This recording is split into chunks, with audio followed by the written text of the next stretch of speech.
Welcome back, everybody, to the channel. It's your boy Steelers DB. Just wanted to drop in, do a little live stream post round one, kind of recap with the Steelers taking Georgia offensive tackle Broderick Jones.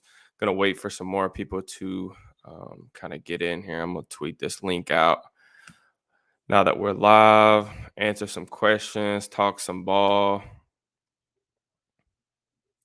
Feel like that was an absolutely wild first round of the NFL draft. I don't really remember a first round like that. And that's what I kind of expected because it seemed like there was very little consensus, especially at the top of the draft. And then, dude, it did not disappoint. I mean, you talk about just absolute freaking chaos. I mean, from Houston, going Stroud after they tried to, convince us that they weren't gonna take a quarterback and then trading back up for Will Anderson. I mean, it's a risky move. Um, sorry, I'm tweeting this link out. It's a risky move because they're going to be bad next year. So that's what I don't know about giving up that first round pick for next year. But yeah, really wild. I mean, some guys dropping that I just did not see dropping that far, like Christian Gonzalez, Nolan Smith. Had no clue that either of those guys were going to drop that far. I'm actually stunned. All right, I'm almost done. How y'all doing? What did y'all think of the first round? Drop some comments. Let me know what y'all thought. It was pretty wild for me. I had a bunch of people over. We enjoyed watching it though.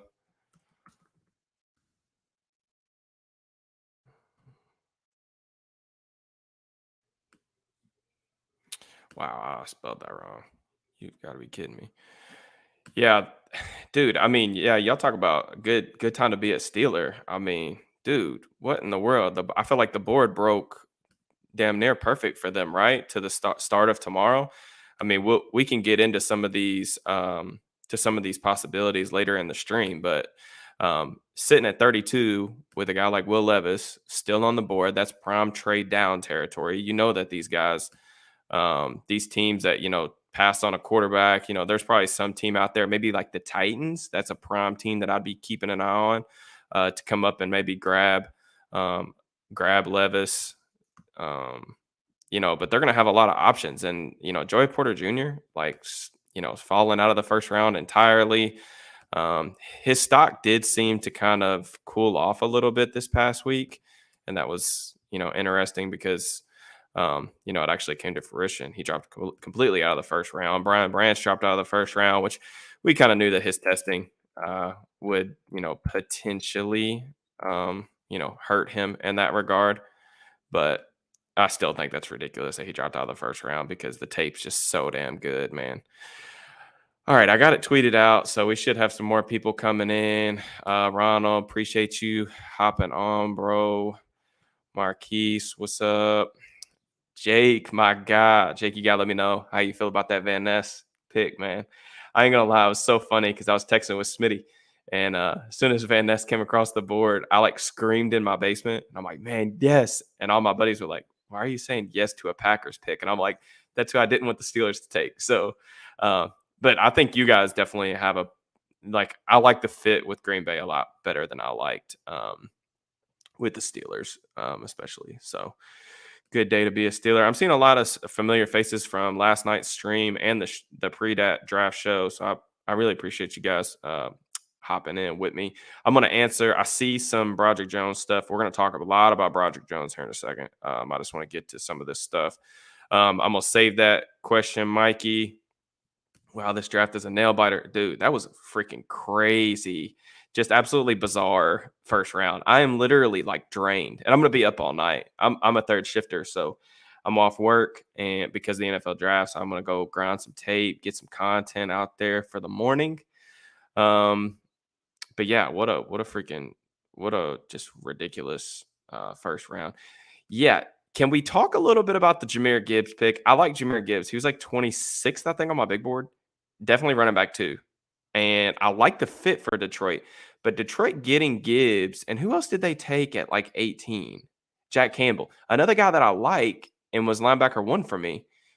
But Did we get good value with either one of those picks? I don't really think so. And I like Detroit, their roster, but man, that was some head scratching stuff, especially like when they were sitting at 6 and we all kind of assumed that they were going to get either Witherspoon or Gonzalez. Man, that was really really strange. So let's get into Christian Gonzalez. Do y'all want to get into the Christian Gonzalez thing, or do y'all want me to start with the branch thing? I figured I'm going to get asked a lot about the Christian Gonzalez thing after the tweet I put out. We'll start with Broderick Jones. All right, so Broderick Jones was the number 21 player on my big board. You can go look at my top 100 on the All Steelers site. I did one-liners for every player. And my one-liner for Broderick Jones was runaway freight train in space with tools that O-line coaches dream of. And that's really how I feel about Jones. I think he's a really high upside player. I just think if you look at the athleticism, it is very, very evident on tape. Like, dude, his best reps are easy to fall in love with. He was OT3 for me. I had him just behind Darnell Wright with a late first, early second round grade. We knew that the Steelers were going to be a candidate to trade up, right? There was a ton of smoke, a lot of, it seemed like in touch people were predicting a trade up, and that's what ended up happening. I just wanted to kind of read you guys off some of his Broderick Jones measurables. And when I tell you that, like, this dude has the ideal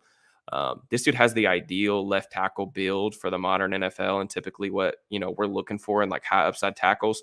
6'5" and 3/8, 311 pounds. Those are like average on the Mac Draftable database. 82 and 3/4 wingspan, 34 and 3/4 arms. That's 74 percentile for offensive tackles. So you love that. 10 and 5/8 hands, 87th percentile.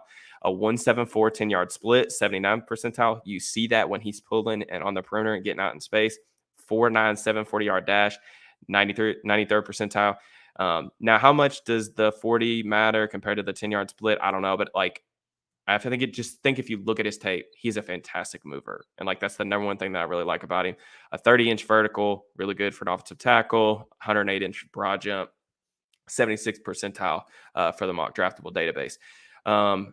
The good parts about Broderick Jones, again, besides the athletic profile, one thing that I really like about him in pass protection is when he loses early in the rep, whether he gets caught lunging or he gives up an inside counter or, some move, like he has the necessary recovery speed and recovery ability. And I think that that's really important and something that people don't talk enough about when they discuss offensive linemen, because every rep's not going to go according to plan. It's the same thing as like corners. I talk about this all the time when I'm talking corners. Everything's not going to go according to plan. You have to be able to recover when you get yourself put in compromising positions. He's a people mover who creates just easy displacement, man. Like, this dude is a mauler. He's very strong. His hands pack a pop. He can really, torque his hips and, create a lot of power on contact. So as a run blocker, he's an NFL ready NFL run blocker, like 100%. This dude can come in day one and, you can probably, do some fun things with him in the run game. Like I said, he can pull. He's a freight train. You get him out there in space, he can climb to the second level. A lot of stuff to like about him in the run game. Just some of the things, don't freak out on me. Some people freaking out on me on Twitter, people that follow me too, and like know how I get down, and I'm not biased. I just give my thoughts after watching these guys. But just things that I think he needs to improve on. He's somewhat of a project in pass protection. So he has a really bad habit of he carries his hands really low in his pass sets. And then he also has a bad habit of when he goes to establish contact against edge rushers, he has his hands like super wide. And you can go watch him against some of the better matchups. Isaiah McGuire from Missouri is one that I consistently think of, that he'll give up his chest and these edge rushers can convert speed to power and just run right through him. And it's not that he can't anchor, it's just that he's putting himself in those compromising positions far too often. His hands and his feet just too often are not in sync. And what I mean by that is, like, he forgets to move one of them, like either his hands are late or he kind of gets to lunging with his hands and not bringing his feet with him. So as a pass protector, I think he's a little more of a project than like people are anticipating. And that's why I said that I don't know if he's going to start week one, just because I think there's going to be a transition there. And I look at the two matchups that really stick out in my mind when I watched him on tape. The Isaiah McGuire film, who I really like. Isaiah McGuire was a top 100 player for me. And then BJ Ojulari when they played last year. Ojulari had a 3-play sequence. We talked about this last night in the stream, but Ojulari had a 3 or 4-play sequence when they matched up last year, and he was killing him. And then I thought that Georgia kind of switched up their game plan a little bit to get the ball out of Stetson Bennett's hands because he was having trouble in one-on-one pass protection with Ojulari, who I also like as a player. He's a top 30 player on my board. But if y'all know how I get down, y'all follow the channel, y'all know how much I talk about matchups. Like, matchups really matter to me. I want to see how you do against the best competition. I know people are saying like he didn't give up a sack last year, like pressure, sacks. Like I said, I don't box score scout, man. Like I'm cool. Like Pro Football Focus, that stuff's great, a great resource. It's just not how I get down. So that's my general thoughts on Broderick Jones. And I'm gonna get to comments. I just want to kind of roll through my thoughts on Broderick Jones because I know that's why a lot of you guys are here, is to hear about that. At least Houston had 2 first rounders in 2024. Yeah, I guess so. Man, it's just I don't know if how that roster is going to compete next year, but we'll see. Like, again, getting Stroud and Will Anderson; those are two great foundational pieces, man. Austin in here saying thought the Steelers were jumping up for Gonzalez.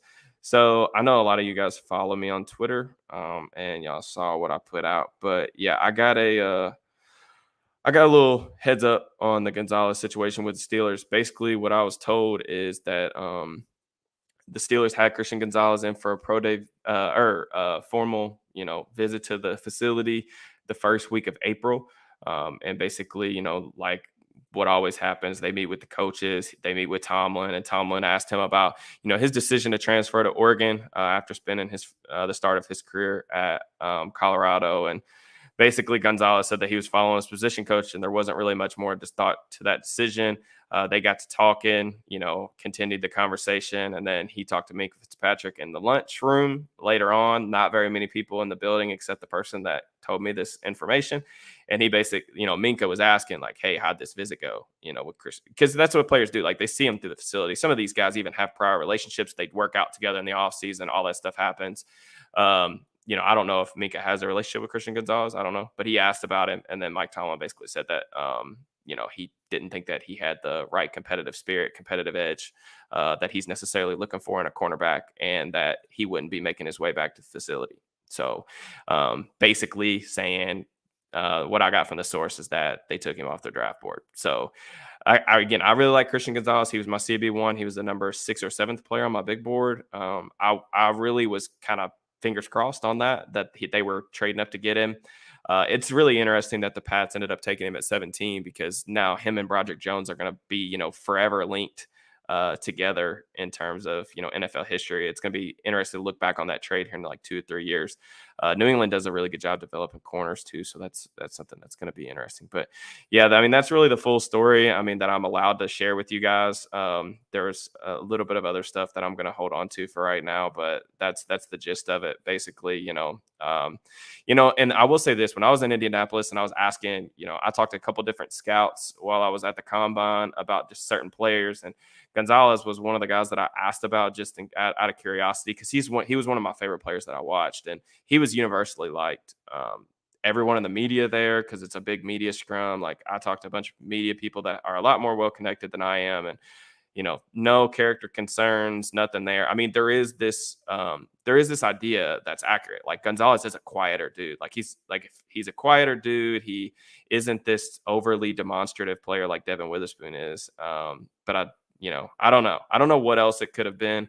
I was very surprised that he fell just because the NFL, they want big, fast, fluid corners with ball skills, and Gonzalez checks all those boxes. So I could not believe that he went 17, not just like 17 in general, because it's not like he fell like, we thought he was going to go 6 to 10, 6 to 11, like something like that. But falling to 17 in a class like this, that's, in my opinion, not that great. It was surprising to me. So, all right, let's see. What about those Lions picks? Yeah, bro, we just talked about that. I have no freaking clue. The Lions, I don't know. That was a major, major curveball. Miguel. Yeah, man, I was going to do backflips for Gonzalez too. Like I said, Broderick Jones, like, he wasn't like my favorite prospect that I watched this cycle, like I said, but he was 21st on my big board. I totally get the upside with him. And the last thing with him, he's only 21 years old. Like, this dude is still relatively early on his runway. And I want to just stress that this is going to require patience. Like, y'all gotta give him a little bit of time. But this is a move that could definitely pay off. He's got top 10 left tackle, tools. And I want to stress that I'm not saying that this is a bad pick. I'm just telling you guys that I want y'all to remain patient because that's what I'm going to do. I just know how people get, like, not you guys necessarily, but the fan base gets with guys that, come in right away and they're just not ready or they struggle out the gate. And like, I want to prepare everybody that could very well happen, especially in pass pro. Jake said Brad Holmes was going nuts for the Gibbs pick. Man, that I don't know. I wasn't going nuts. That's just that's just my take. Do you think interior line is in play at 32? Schmitz, Avila, Torrance. Yeah, Schmitz for sure. I mean, they've spent a lot of time on him. Avila, I really like him. He was my inside or interior O lineman 2 behind Peter Skoronski. Avila, we talked about him a lot on the stream. I've talked about him a lot through the process. He's played 4 offensive line positions throughout the course of his career. Really like him. Has center versatility. A good, underrated mover in my opinion. But really good in pass protection. Powerful dude. Tone setter. Really up front. I like how he communicates. Stunts, blitzes, stuff like that.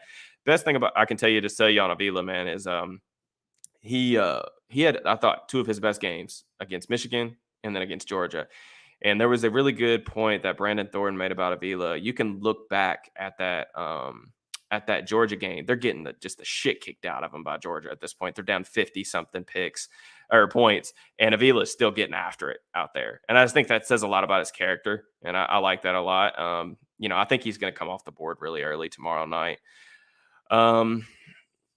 Should have taken Carter and Gibbs or really Bijan. I'm not really sure which team you're talking about there, Austin. I love Omar Khan, man. I still can't believe they got that 32nd pick for Chase Claypool. Man, yeah, it's gonna be really fun tomorrow, man. I always say this. I said this last year on the draft shows that I was on, but dude, day 2 of the draft is my favorite day. I mean, there's more picks. I feel like I always like the Steelers picks on day 2 better. I mocked them George Pickens last year, and that was one that I was really like anxiously hoping for. I was so glad that he fell to the Steelers. Really liked him. I think Pickens was like 30th on my big board last year, and they got him at 52 or 55, something like that. So I was really happy about that one. Nice scoop on the Gonzalez, by the way. I don't claim to be a sources guy, man, but I'll have a gem every now and then. So I appreciate you giving me the props for it. I see some people are already upset about it, so it's kind of funny. Thoughts on how the rest of the AFC North fared today? I'm not too upset with Flowers and Murphy.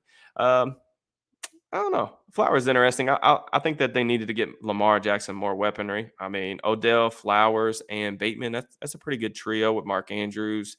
Lamar getting paid. I mean, I'm sure Ravens fans are probably levitating today, right? They got Lamar into a big deal. They finally get him a weapon. I think they're probably sitting pretty.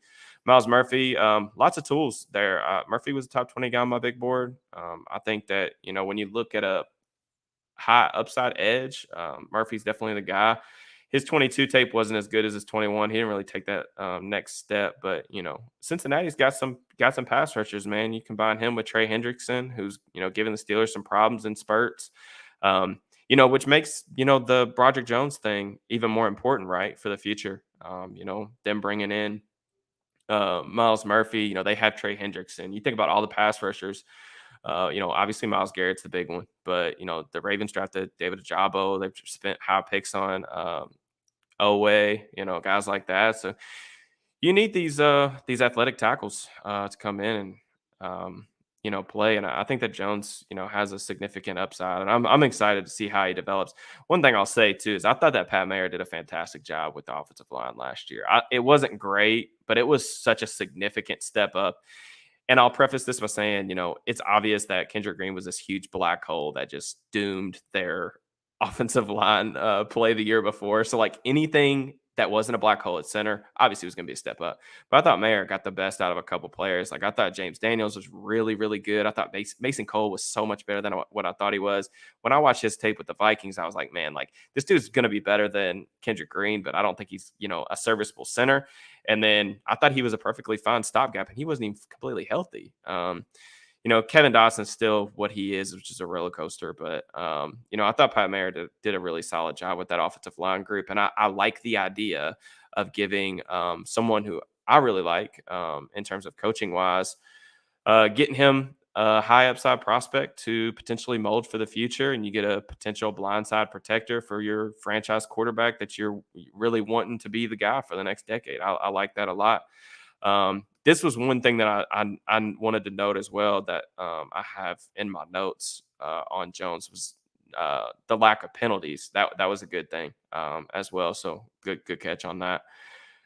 My guy Ruben in here. Appreciate you hopping in. Ring us, fly, Eagles fly. Hey, dude, the Eagles kill the draft every single year, man. I had them taking Nolan Smith at number 10, and they ended up getting him at 30. It's freaking highway robbery. Getting him, Jalen Carter, the number one player on my big board, just a freaking fantastic draft. Howie Roseman did it again. Witherspoon was the stealer of the cornerbacks top 3. I mean, ball skills, tough as nails, plays like, his life literally depends on it every single rep. Yeah, I mean, I could have definitely seen that. I was just surprised that, Witherspoon, being really slender and, I think what I would consider average speed for a cornerback.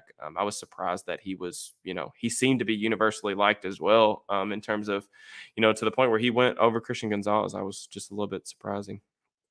Austin, obviously in a prime position to trade back.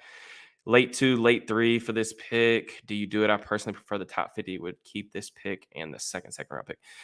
Man, I'll just tell you this: the meat and potatoes of this draft is like pick 25 to pick 70 ish. I think that's really after that. I think there's a dip in talent, and then after the 5th round, this draft gets really dry. So if you guys if you're trading back and like they're including day 3 picks, I don't care.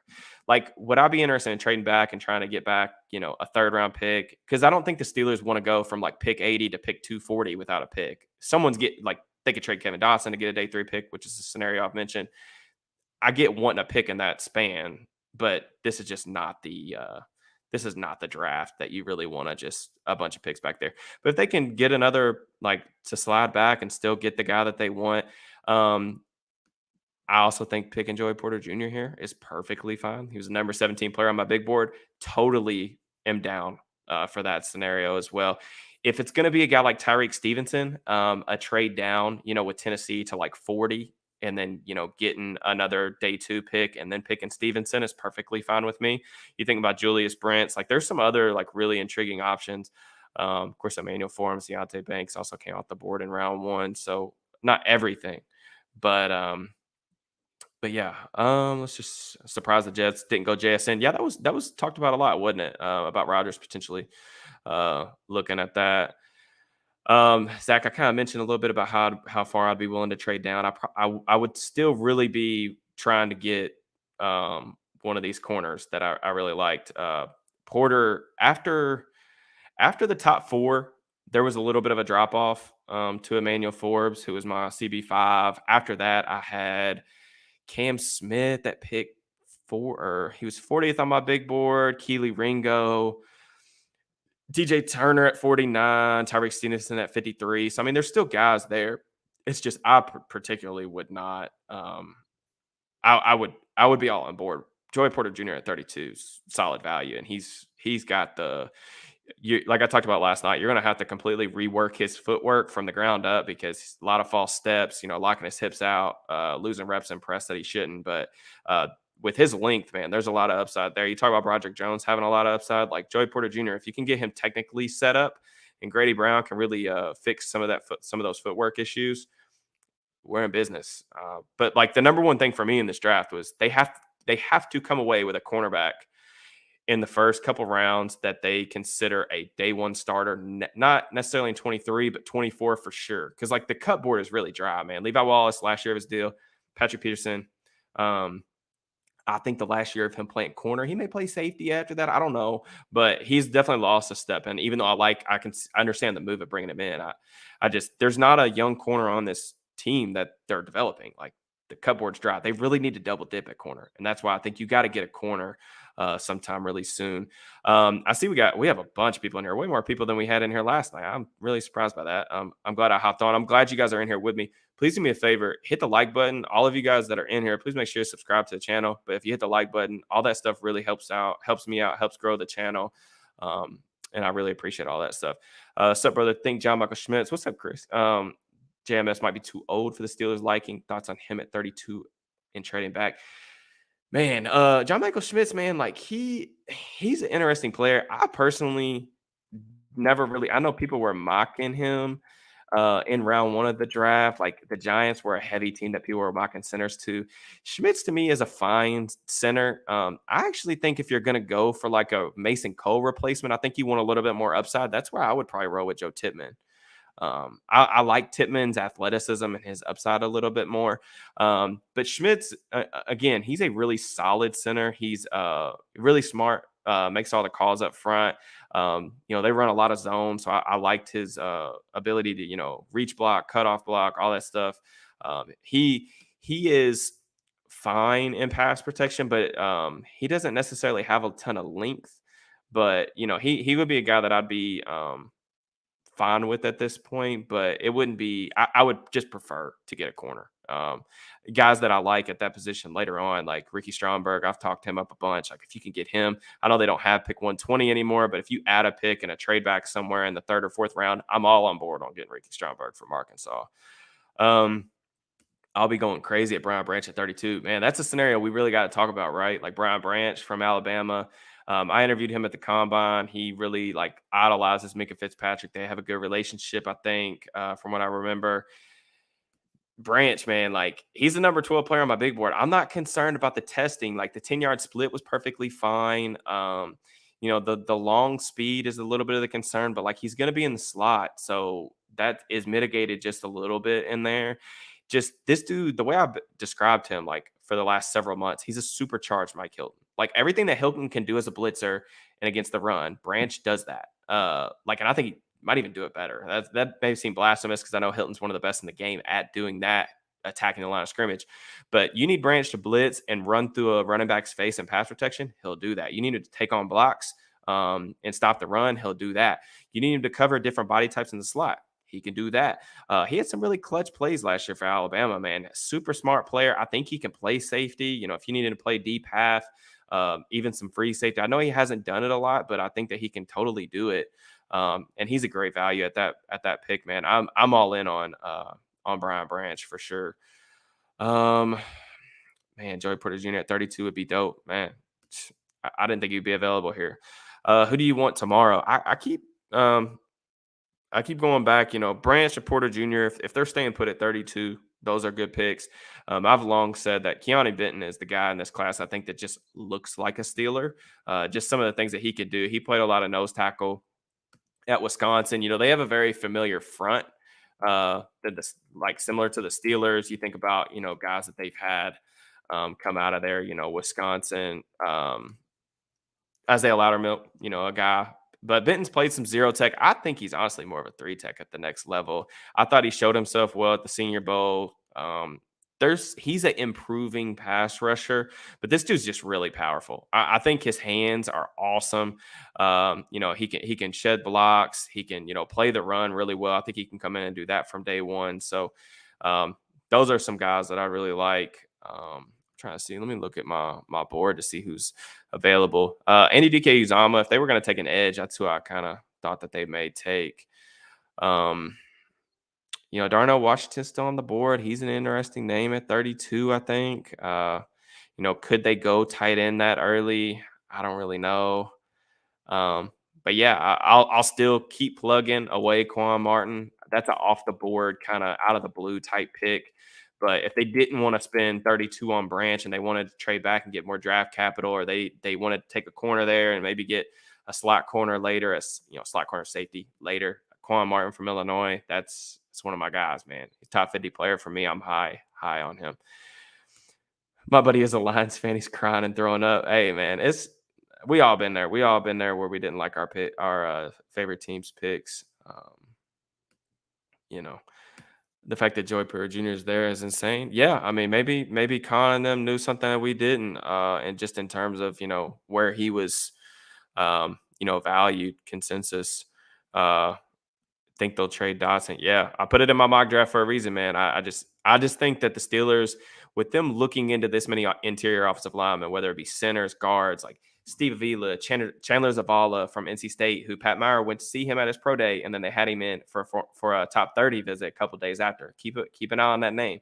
Um, I think that there is smoke there for them to still take an interior offensive lineman. And if they do that, I think that trading Kevin Dotson to a team like Dotson's highs and experience are enough to still net them like a fifth or sixth or some type of trade up on day three round pick. And I think you could do that because you still have Herbig. Obviously, they signed Sam Allo to a big deal.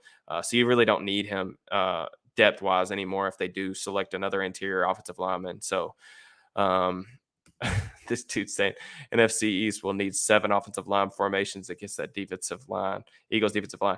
Dude, well, they literally took the best defense of the last decade, right? Georgia, and they just said, all right, we'll take all of your best players, and then we're going to put them in an NFL defense. With who they and the Eagles still have good defensive players over there anyway. I like Avila at center over John Michael Schmitz. I do as well. I just think that Avila has a little bit more upside. I think John Michael Schmitz is a fine player, and I know they've had a lot of interest there. Rank what you're rooting for: Porter, Branch, trade down, someone else. I mean, it depends on like what they're going to get in a trade down, right? Like I mentioned Tennessee, like anytime you're trading up and teams know that you're trading up. So if Tennessee starts calling Omar Khan, like I think he's going to know that that's for Will Levis. So if you're getting Tennessee to pay like a quarterback tax, and what I mean by that is like, say they give up their second round pick this year and then like a second next year or something like that. And I think Tennessee's going to be bad. So that'll be like a top 35, top 40 pick. Yeah, I'll trade down. Like even if it means, potentially losing a Joey Porter Jr., a Brian Branch. I think between Joey Porter Jr., Brian Branch, Keanu Benton, somebody would be there in the early 40s that I could really get on board with. So, I like all those options. Can Avila play center? Yeah. I'm perfectly fine passing on Joey Porter Jr. and trading down if they can grab Cam Smith. Yeah, there's a Cam Smith video up on the channel if you guys want to check out my thoughts on him. I thought his 2021 tape was better than 2022. My thing with Smith is I don't know if he has a trump card. And I think that that's really important. Like when you look at all these other corners in the class, you think of Gonzalez, the unbelievable build, the hip fluidity. You think of Witherspoon, the physical demeanor, ball skills. You think of Joey Porter Jr., the length. You think of Deontay Banks, the combination of explosiveness and physicality and press coverage. Even Emmanuel Forbes. Like Emmanuel Forbes has elite recovery speed. That's a trump card. I look at Cam Smith and I think he's fine in a lot of different areas. I don't think he's the athlete that he tested at personally. And yeah, I just don't know I don't know the trump card. And it's just stock. Just when I look at just some of the bigger media names seems to have dropped quite a bit, which doesn't really surprise me a ton. Daniel Jeremiah had him in the 50s or 60s. So he could be an option at 49 if they did go somewhere else with this 32 pick. If they take Branch at 30, I believe they take corner at 80. Man, I think if you take Branch at 32, I mean, you could still take a corner at 49. What if Tyreek Stevenson's there? Would y'all like that? I think that's a fine value for Stevenson. I don't see Stevenson making it to 80 just with the recent buzz. Some guys that I think could potentially be there, Julius Brents probably goes before then, another tall, long corner. He's had a really good pre-draft process. Just looking at some of my guys that are around that range. Garrett Williams from Syracuse, working his way back from a really tough injury, but really good feet, good footwork. I don't think they've had a ton of communication with him throughout the process. Clark Phillips is still there, a guy who's played on the outside, probably going to kick into the slot, didn't test very well. He's small. He's going to go late. I think he'll still be there at pick 80. That dude's awesome to watch. He would be a guy that'd be fun to root for, but it's just hard to get on board because he'd be a historical outlier in a lot of ways. A really interesting name that I think y'all brought up, Cam Smith, Darius Rush.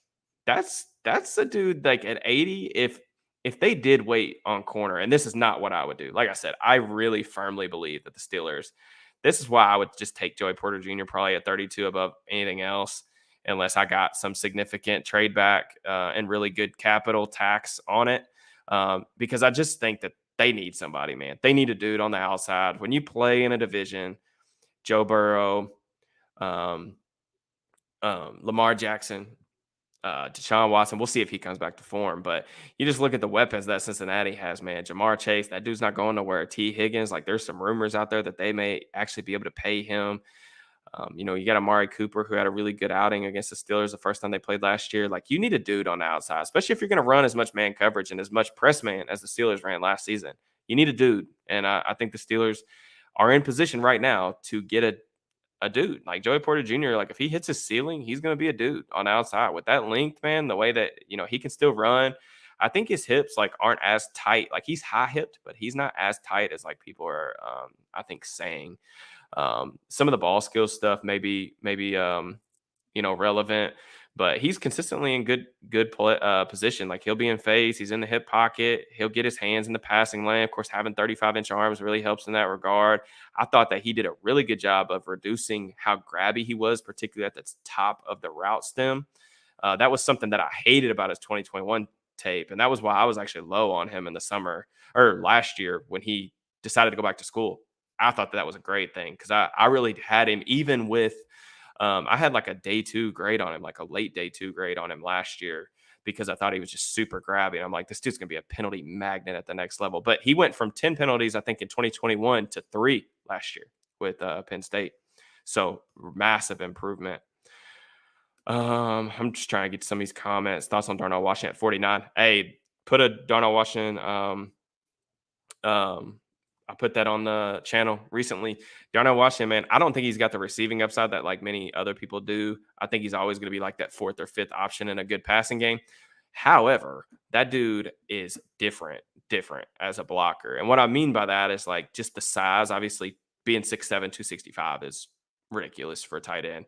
But he did a lot of the dirty work for Georgia. Double teams, combos, getting to the second level, pulling him out in space, getting on the perimeter, blocking for screens, blocking for tosses. I mean, this dude, like, there was so many times I'd see him get on the perimeter and I could literally see the fear in defensive backs' eyes when they have this 6'7" gargantuan alien coming their way.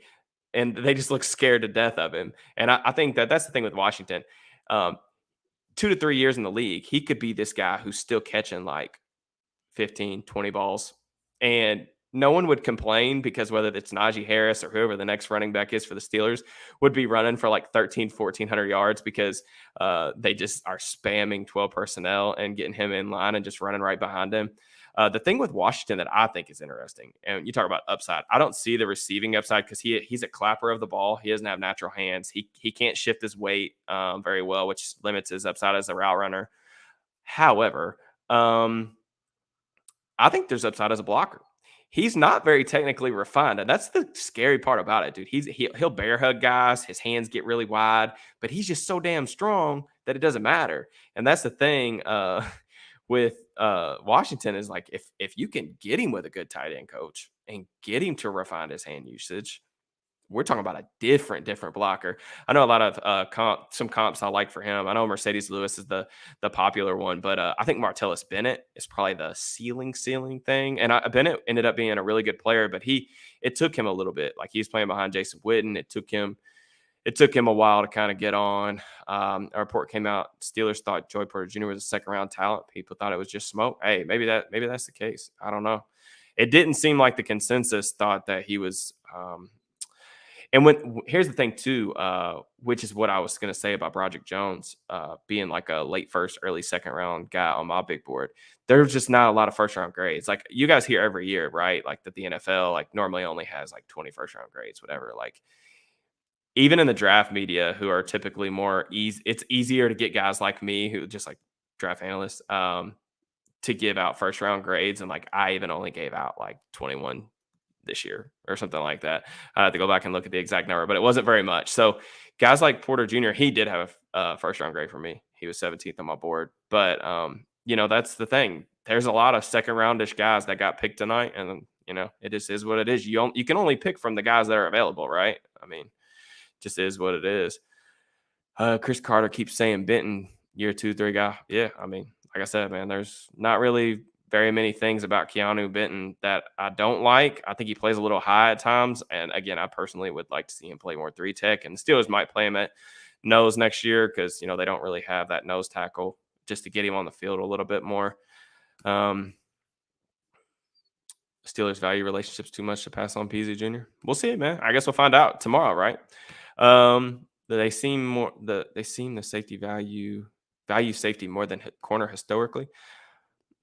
Yeah, I mean, they did spend theoretical first round picks on Minka Fitzpatrick, Terrell Edmonds. That's the thing too.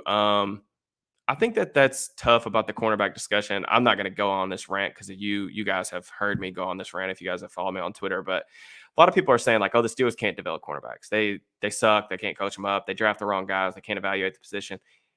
Here's the deal: like they've taken one first round cornerback like in Tomlin's tenure. Like they've taken one swing. Okay. The one swing and a miss does not mean you're like bad. Now, had they struck out on guys? Absolutely. Have they been good at developing corners? No. But here's the thing, that doesn't mean you can just like stop trying. And that's what I keep telling people like that'll hit me up on Twitter. Like, I'm scared with this organization getting their hands on another corner, especially like Porter Jr., who needs some technical refinement. I'm like, so what's the solution? You going to keep paying? Are you going to keep giving these 2-year, 2-year, $10 million deals to guys like Levi Wallace and Akilla Witherspoon? Are you going to keep signing 33-year-old Patrick Petersons to go play on the boundary against Jamar Chase?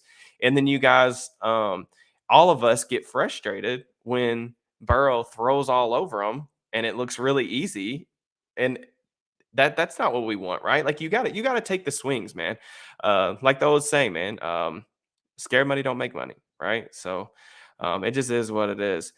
Been following you on Twitter for a while. Love the channel. Appreciate you guys. I've really enjoyed the YouTube thing, by the way, guys. Like this has been really fun for me. I really wish there was so many people that asked me to do this in years past, and I really regret not doing it sooner because it would be a lot further along than it is right now. But I'm happy with the progress. I like where we're at. So. Julius Brent still on the board. He's perfect with us, Joey Porter Jr. Yeah, man. Brent's is another interesting guy. A lot of smoke there. Pre-draft visitor, top 30. They saw him at the Senior Bowl.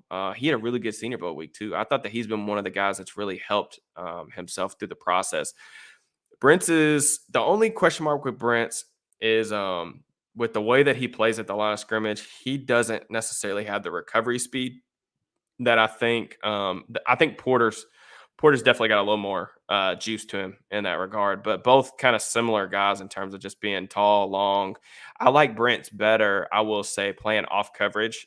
I think his closing ability, like click and close, is pretty good for a guy his size. He moves well off coverage. So if Washington's a Steeler, Freiermuth becomes 1,000-yard tight end. Yeah, I mean Freiermuth is a slot receiver at that point. You don't need him to even moonlight as an inline tight end, which is basically like how I view him anyway. Like I don't think Freiermuth's a very good blocker.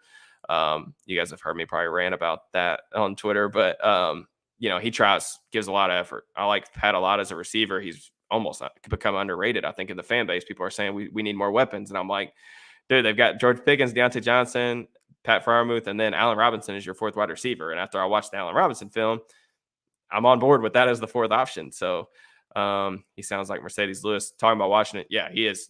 That's who he is. And that's why I say Washington's a safe pick because he's going to have a 10-year career where he just constantly works in 12 personnel. He's going to be a really good blocker. Your running backs are going to love him.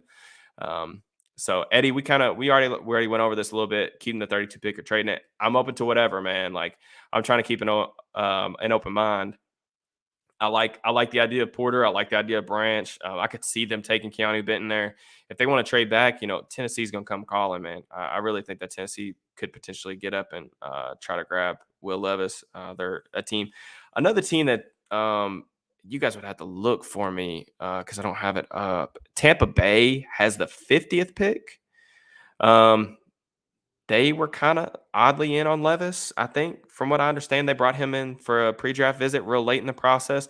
50 would be a significant jump down for me, because definitely you're taking yourself out of Joey Porter Jr., Brian Branch territory, maybe even Keanu Benton. So I don't know that I'd be willing. I mean, it would take a pretty penny for me to want to move back that far. So Hope we double dip at cornerback, man. You and me both. I preached this on the pre-draft show. I preached it last night, and yeah, this is a good point too. Like Sean saying, to develop Cam Sutton. Yeah, everybody just somehow forgets about the fact that they develop Cam Sutton, and even like not even Cam Sutton, but like Mike Hilton. Like, do they not get credit for developing Mike Hilton? Like, I think that Mike Hilton has some limitations in coverage, but this was an undrafted free agent that they brought in, and he got a big money second deal. Like, he's been a productive NFL starter. Like, I don't know. I think some of the stuff with the Steelers cornerback situation, like, has it been good? No, I just think it gets just blown all out of proportion just because of how ridiculous we take some of these narratives. So, um, let's see. Branch, please. Cornerback at 32. Battle at 80 would be solid. Yeah. My co-host for the draft pod, Nick Martin. If you guys don't follow him, he's like one of the best draft minds out there. His draft guide's phenomenal. Nick hit me up when we were doing our safety ranking show.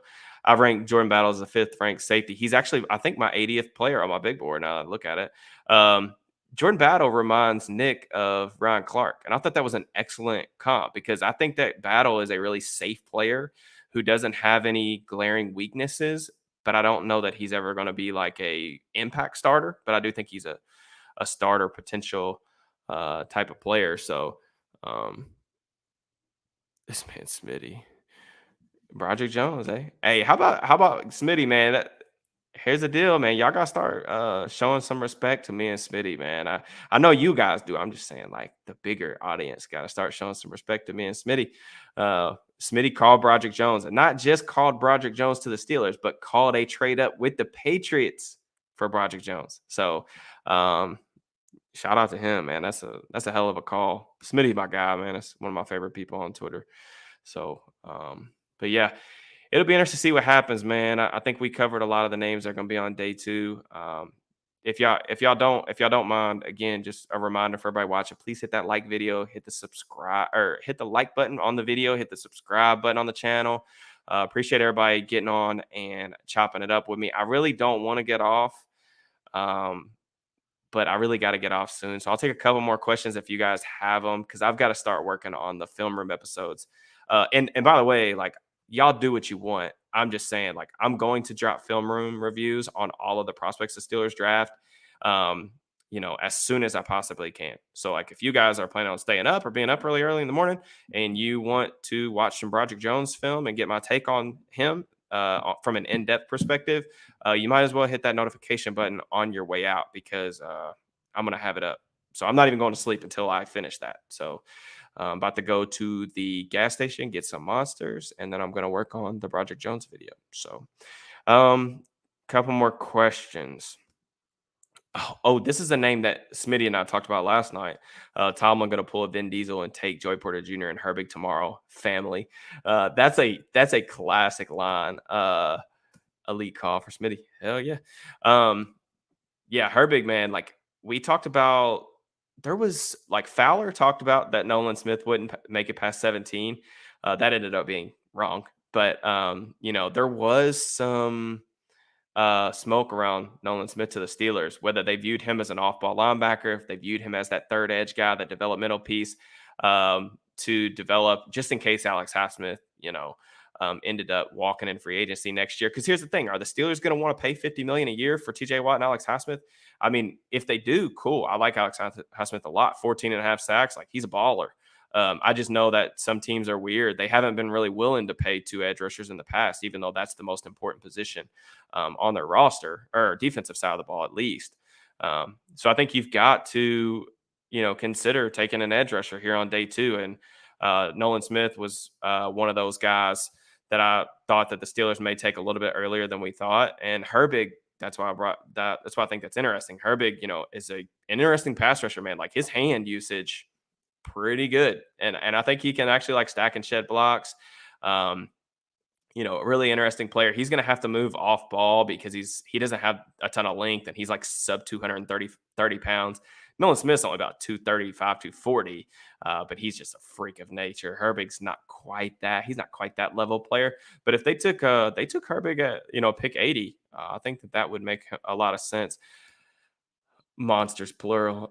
I'll probably just do one monster to save the other one for tomorrow. But I'm gonna have to get something.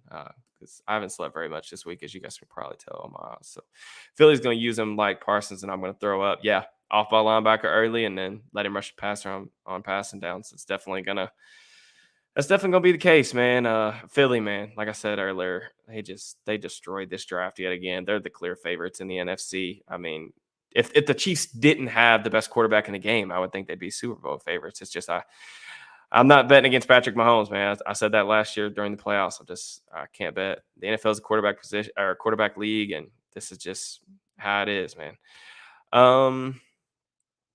How long do film rooms usually take? That's a good question.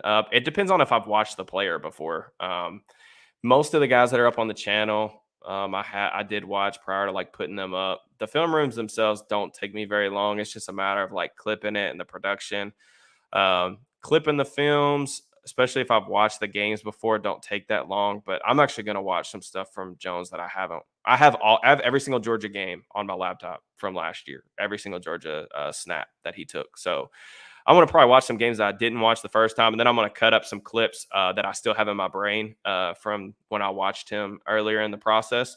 I'm going to take a look at the LSU game again, the Missouri game. I'm going to also like look and see like on Twitter. This is something that I like to do. I like to source out what everyone else thinks his best game was, and then I'm going to go watch that and see what I think. So that's kind of interesting. It'll give me an interesting perspective, but it'll be up in the morning, man. Like I said, if you're really interested in that sort of stuff, please make sure you hit the notification bell. Make sure y'all check that out tomorrow. Let me know what you think about the film room. You know, my dog, Nick Martin. Hey, Derek, just checking out the stream. Feeling good about day 2 tomorrow, considering how the board fell. Man, you and me both. Joey Porter Jr., Brian Branch on the board. Who'd have thought both of those guys, they'd have the chance to get either one of them? That's pretty interesting. Nick Herbert did get up to 240, though, at the combine. That is true. He did weigh in a little bit heavier at the combine. Did he test at the combine? Yeah, Nick, drop the numbers for me on that if he did.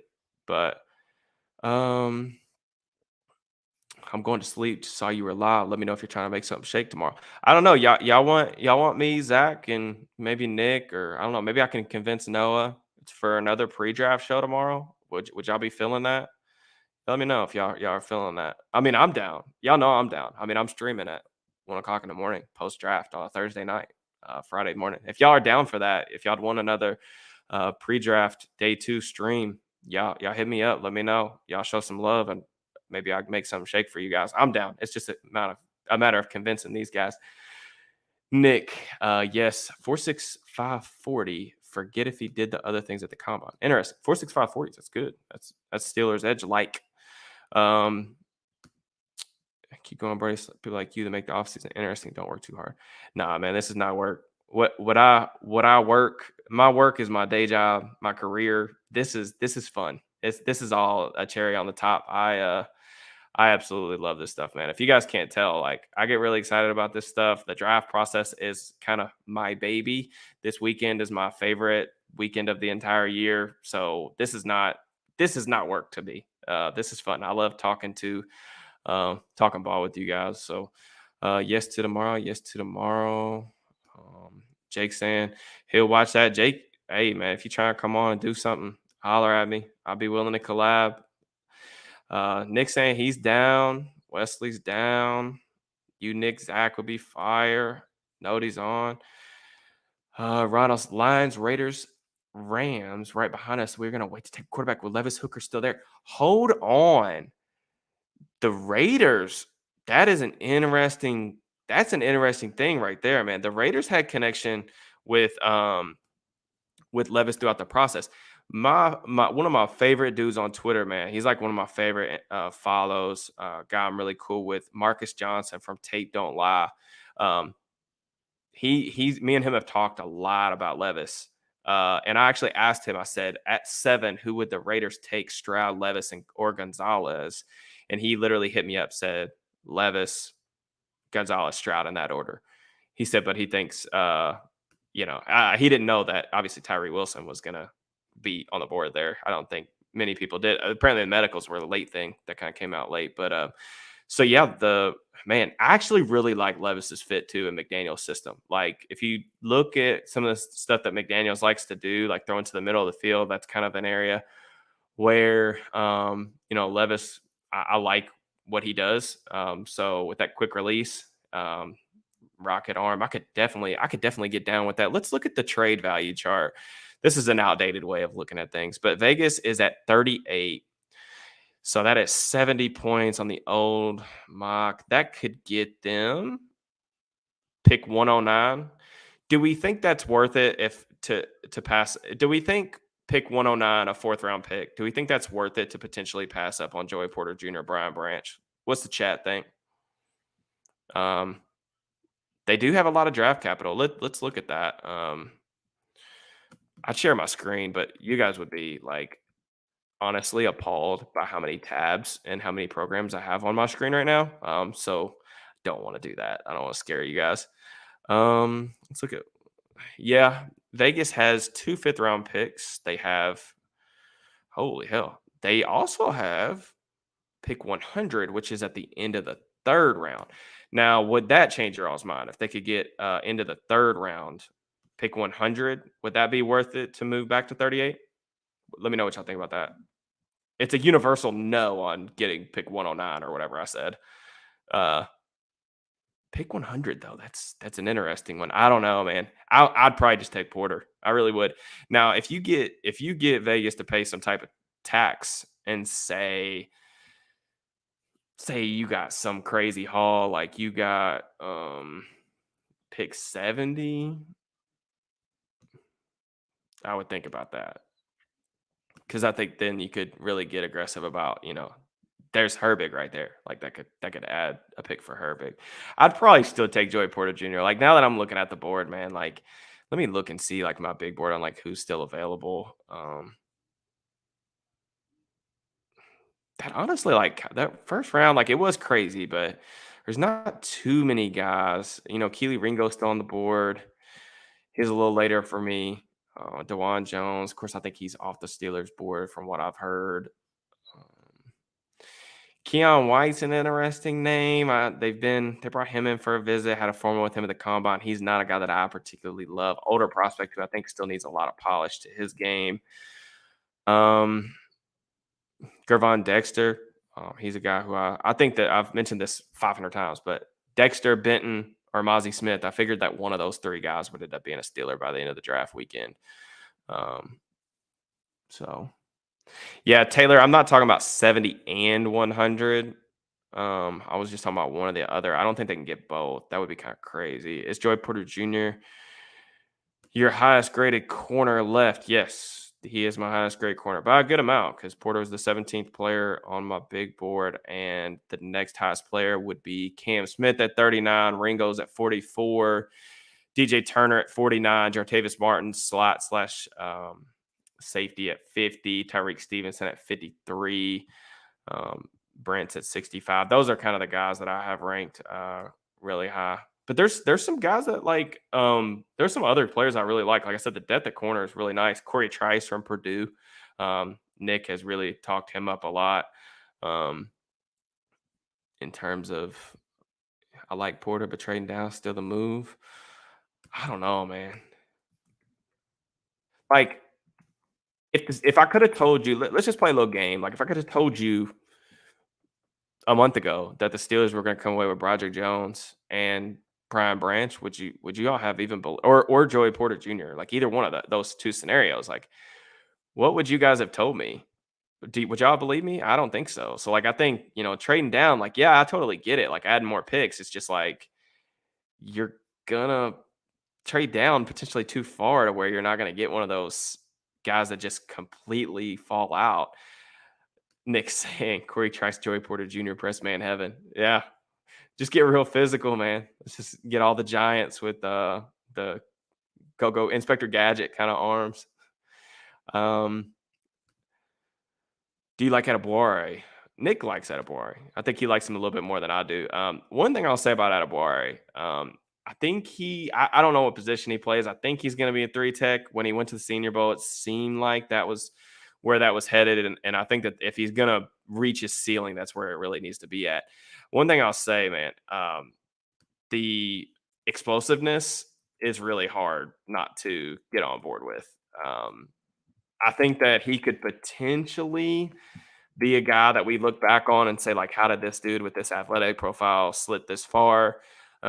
If he ends up going in the 40, 50, 60 range. But, I mean, the thing that I kept coming back to when I watched Adebawore was the first step. Like, I'm big on when I'm watching like edge rushers or pass rushers in general, and he's rushed a little bit off the edge too. But I just look for first step. That's that type of explosiveness, that first step, which allows you to really threaten the outside shoulder of the blocker. That is the number one thing that I look for in pass rushers, right or wrong. And Adebawore certainly has that. I just don't know. I don't. I don't know. It's his hands are a little bit sketchy to me. Is he going to be able to play? Is he going to be able to play the run, like playing more condensed, like as a three tech? I really like he plays low to the ground. He has really good length too, if I remember correctly. Have the Steelers shown? I actually don't know this. Have the Steelers shown a bunch of interest in Adebawore beyond the Senior Bowl? I don't think that they have, but that'd be interesting. This same thing I'll give you about Carl Brooks from Bowling Green. I like Carl Brooks a lot. Excellent hand usage, a better athlete than he tested. I know that they've been really interested in him. Carl Dunbar was at his pro day. Super productive. Like I said, great with his hands, swipes, rips, cross chops, does it all. But I'm really against adding another tweener to the defensive line. Like if I'm adding to the defensive line, especially on day 2, I'm getting a guy that I know where he's going to play. And that's the thing about guys like potentially Adebawore. I said the same thing. Who are we talking about? Tweeners. Carl Brooks. Even Van Ness, man, I didn't think he was an edge rusher. I think he's an interior defensive lineman. So you could get into that conversation there too. But I just think with Leal, man, like Tom was asked about it a couple weeks ago. I was like, what's the plan for DeMarvin Leal? And he was like, I don't know. We'll see. And like, I get that Leal isn't, he was okay as a rookie, but like as a run defender, he's definitely better suited to play edge. But the problem is he can't rush the passer out there because he's not explosive enough. And when they kicked him inside last year, I don't know what happened with Leal, but when I watched this dude at Texas A&M, he was pulling out fake spins and half spins and cross chops and Superman cross chops and all kinds of swipes. And I don't know where it went. When I saw him rush a passer last year, he looked like a dude without a pass rushing plan. That was one of the things I really liked about his tape. So I don't know. It is what it is, I guess. I'm still hopeful about Leal. He's a really talented dude. Still young too, 21 years old. But the thing that I worried about Leal, like, is he this is why I keep saying, like, people automatically just assume, like, oh, throw weight on him. Like, it doesn't work like that. Your body changes when you put on a bunch of weight. And that was my thing with Leal is you watched him at Texas A&M. Like, whenever he was condensed, dude got blown off the ball. Like, he just could not anchor against the run.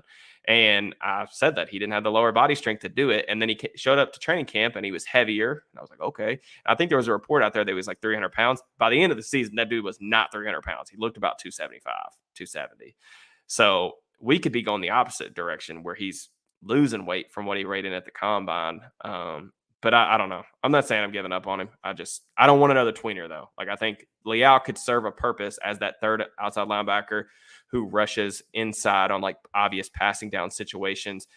There's guys like that have been really good pros. Like, you think about, like, Arden Key. That's the name that I keep coming back to for guys like that are really good rushing. Like, smaller. Arden Key's smaller, but really good over-the-guard rushers in sub-package football. I'd give up 80 and a 7 to move back down to the 40s. You're going to have to explain that one to me. I think I'm lost on that scenario. Just trade Dodson. We've already talked about that. Cam Smith. Nick. Love him as a true 3 tech. Think his length and leverage makes him a better asset versus the run as opposed to Cansey. Cansey more of a ready pass rusher. 100%. Like, Cansey to me was actually like, if we're just talking pass rushing ability and what they're going to be able to do from day one, Cansey was the best pass rusher in the draft because that dude had a deep bag of pass rushing moves. Excellent explosiveness, first step, quickness, hand usage, counters, whatever you want in a pass rusher. Kancey had it. So that was great. Adebawore, that's a good point about the length and the leverage. I mean, like I said, the traits, and I can see it being a transition and him being able to make it. I don't know. We'll see. Um, did you think Forbes was going to go that early? No, I did not. I mean, 165-pound corner. I was surprised, but there was some smoke. There was some mock drafts that had Forbes taking him. So, or Washington taking Forbes. Sorry. So yeah, I guess that's not too surprising. I think it's early, but again, this draft didn't have a ton of first round grades, and Washington needed a corner. So they preferred him over Joey Porter Jr. I guess I get that to an extent. Like I said, Forbes, I love the recovery speed, the ball skills. I just think he's going to be a super maddening player. I think he's really up and down, not just game to game, but like play to play. He's a gambler, gets himself out of position. Playmaker, though, I think he's going to make a lot of plays. He's going to be in the end zone. I think people are going to gravitate towards that. Brooks' lack of wingspan concerns me. Yeah, I mean, if you're talking about transition a guy to the 3-tech with that type of wingspan, it is what it is. Sosiaka or Dexter, most likely. Give me Dexter in that scenario. I would rather take the chance on the developmental 3-tech who I could sit behind Cam Hayward and Larry Ogunjobi for a year while he refines his pass rushing moves, his hand usage. But Dexter's a powerful dude, and he's an unbelievable athlete. So he's the type of guy that I would bet on more so than Siaka Ika, who I think could probably come in and play some nose tackle, but didn't test like an NFL athlete. And that was after he dropped weight. So that's just, I don't know. That's a bad combination right there, man. It's a really bad combination. Lack of sand in his pants. Wow, I wasn't a fan of that pick. Yeah, totally get it. Would you have been surprised if the Steelers traded back into the first round? So I had like 5 people over here earlier because I have a draft party every year with my boys and my wife and my daughter. Everybody was over here. And yeah, they were we were all hammering trade back up because I was, when Deontay Banks was still on the board, I was begging for them to trade back up for him. And then we were talking about going and trading up for Joey Porter Jr. and somehow he's still there. So it is interesting. I was honestly surprised at the lack of discussion. Like everyone talked about trading up for 17. They did that.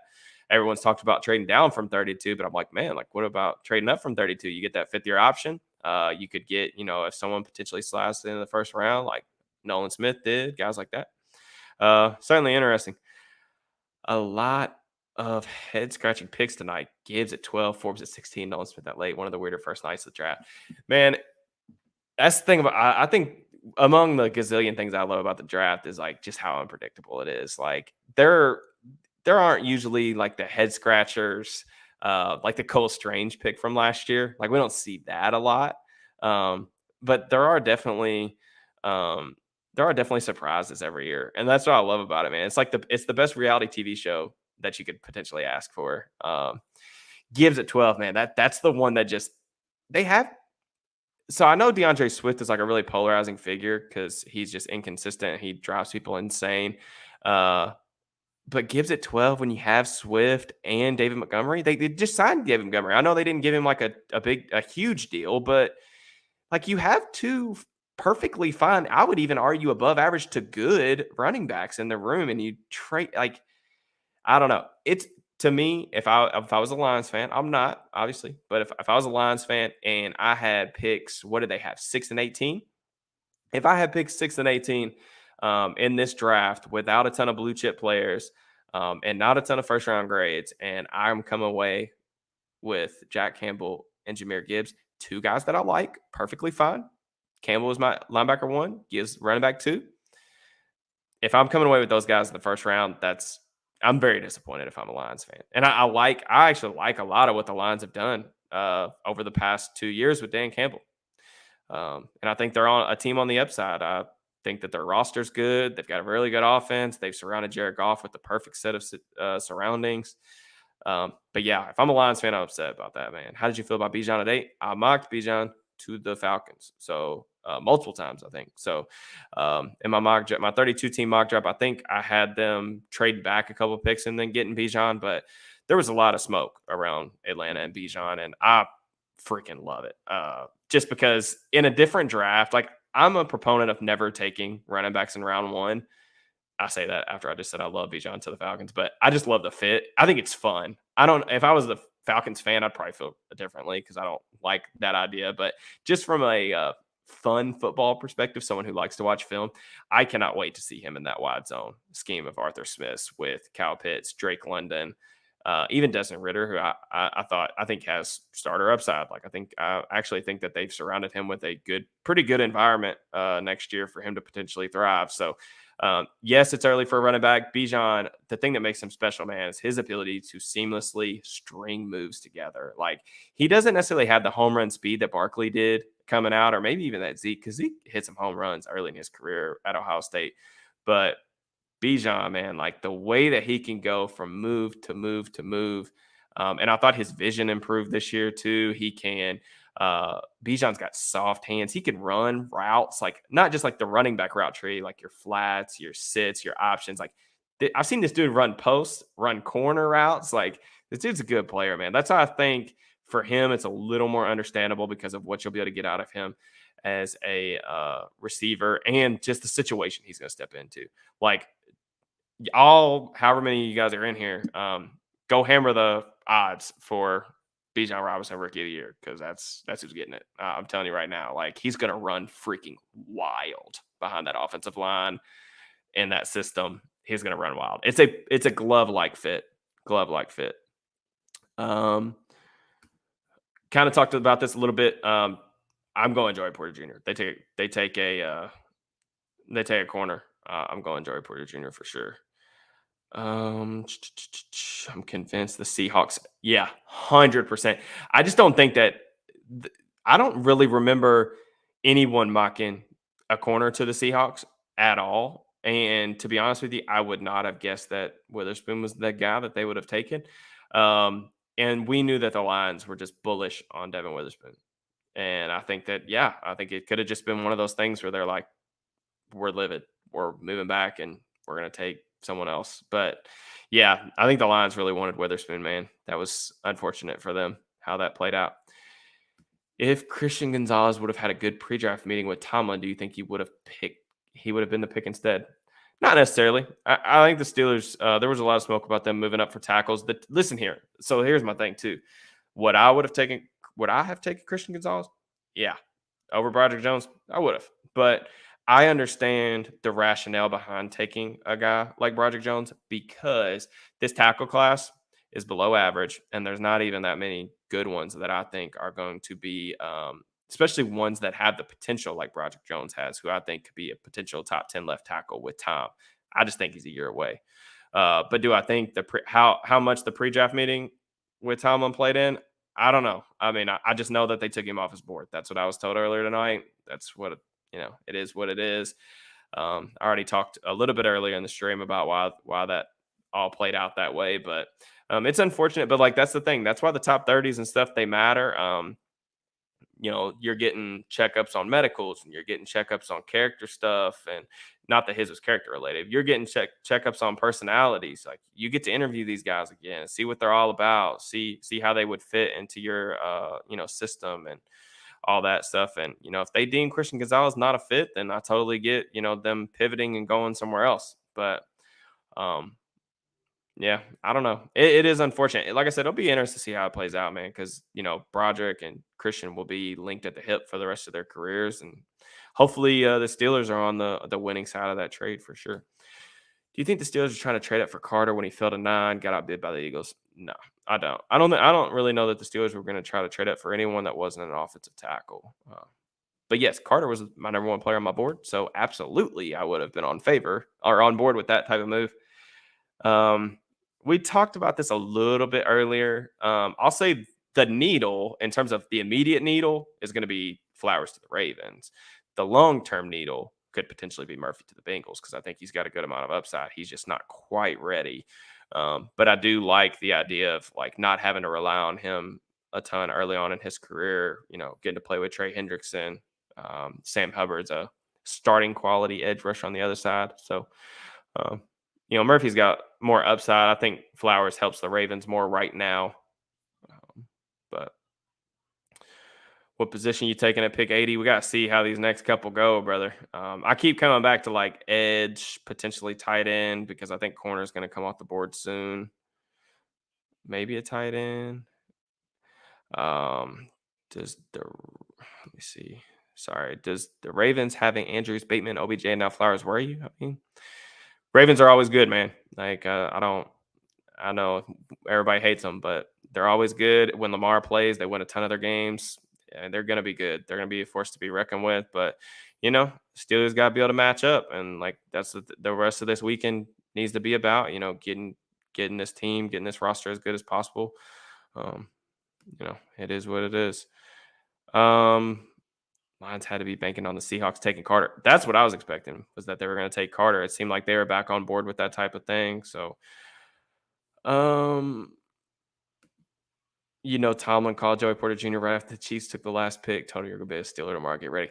I don't know, man. I think they're going to listen to offers. I mean, they'd be stupid not to, right? Like, they need to hear out every single offer. And, like, I know it's annoying when these teams take all 10 minutes of the clock and just burn it to the last little bit before, making the pick. But I would do that tomorrow if I was the Steelers. I would burn every single second that I could, because I know I got a guy in Joey Porter Jr., Brian Branch, that I'm perfectly fine taking.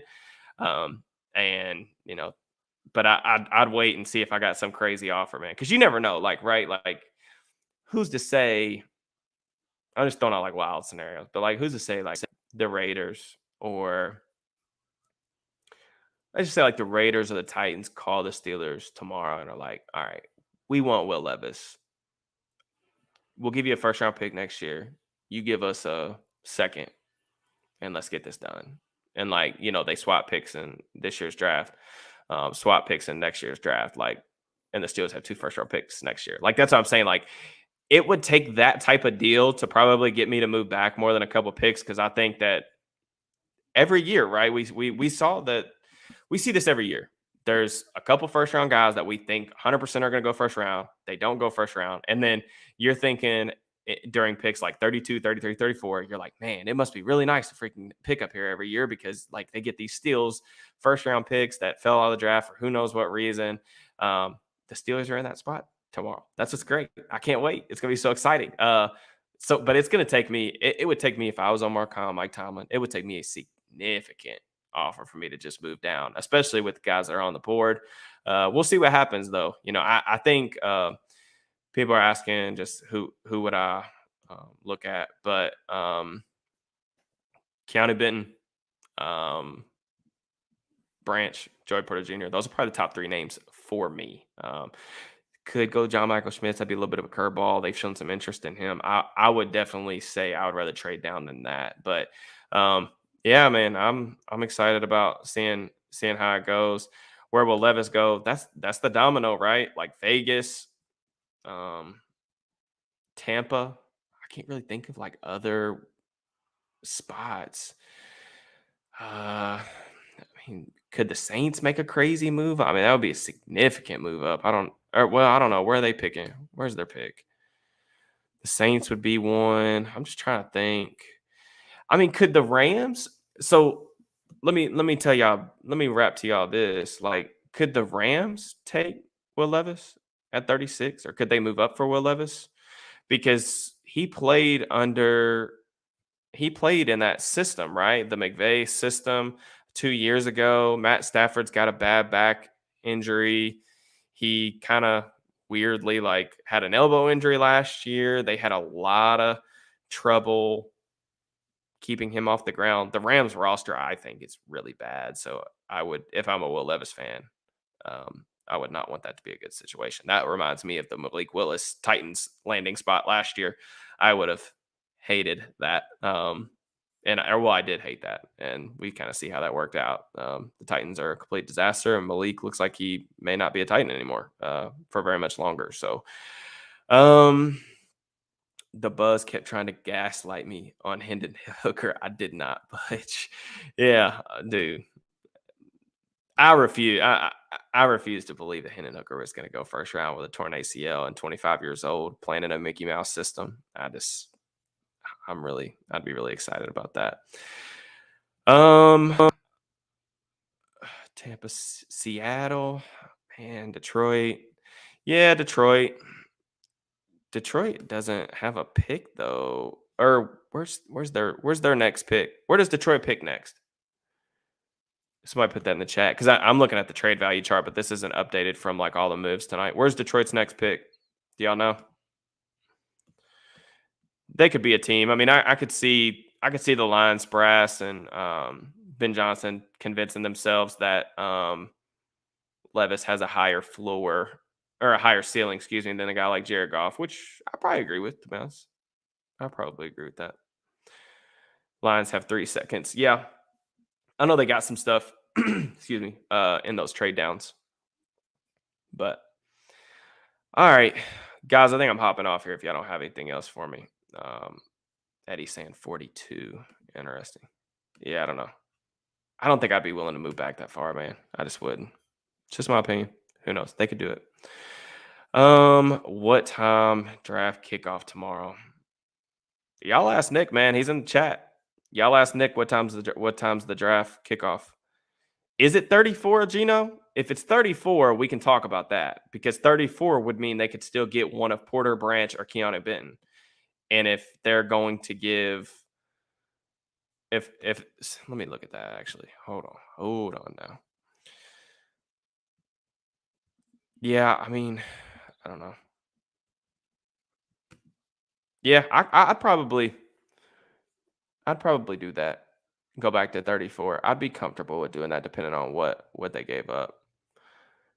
No, this dude is asking. I think my guy Jamie. Oh, are you talking about the regular draft, or I thought you were talking about the draft show? I was kind of teasing earlier if Nick was down. Yeah, interesting. I don't know, man. If you guys are down for a pre-draft show tomorrow, I'll try to see if I can get something together. And we'll talk some more ball tomorrow before the second round kicks off. If y'all are down for that.